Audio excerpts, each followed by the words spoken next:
So let's talk about what's happening in LA. If a criminal let's say a criminal rapes someone or murders someone and they get out on parole, the victim or the next of kin used to be notified. But as of Tuesday, that has been repealed. The DA, the progressive Gascon, his office told the prosecutors in that area on Tuesday that that long-held policy was going to be repealed. They say it's not appropriate.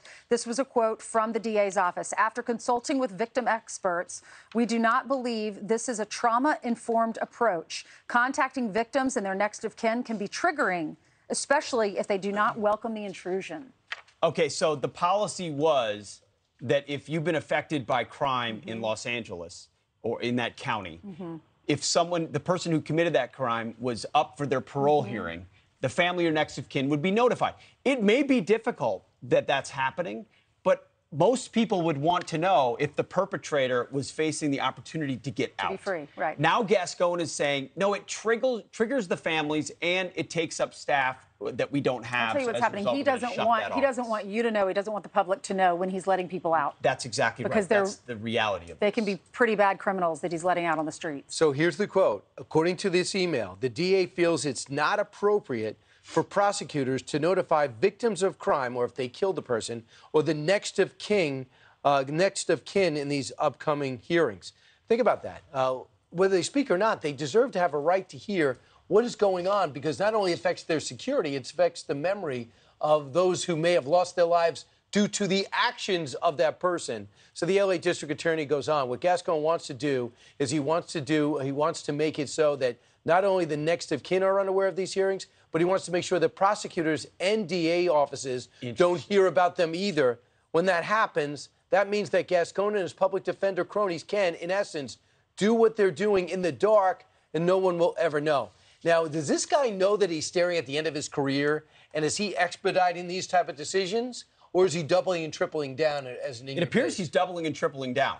With the amount of workload they have, with the reduction in the amount of prosecutors they have, if you're not notifying next of kin and then you're not notifying actual prosecutors, you may have parole hearings where there is no government side of the argument that says, here's why this person should not be paroled. Yeah. As a result, more and more people get let out. I'll give you an example. Contest. I'll give you an example. A girl that I went to camp with when I was growing up, we stayed in touch, and her mother was being stalked by this guy, and he would break into her house.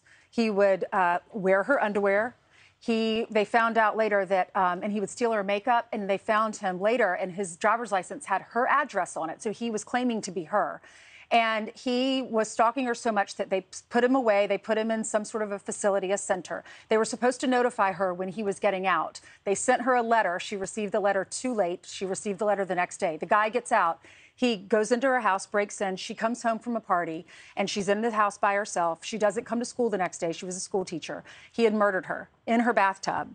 And they found him later stalking around her house, later, like the next day, and he had his driver's license on it, and it had her name with his picture and her address. So this is a perfect example, and the letter arrived the next day in the state. This is a state where they did have to notify her.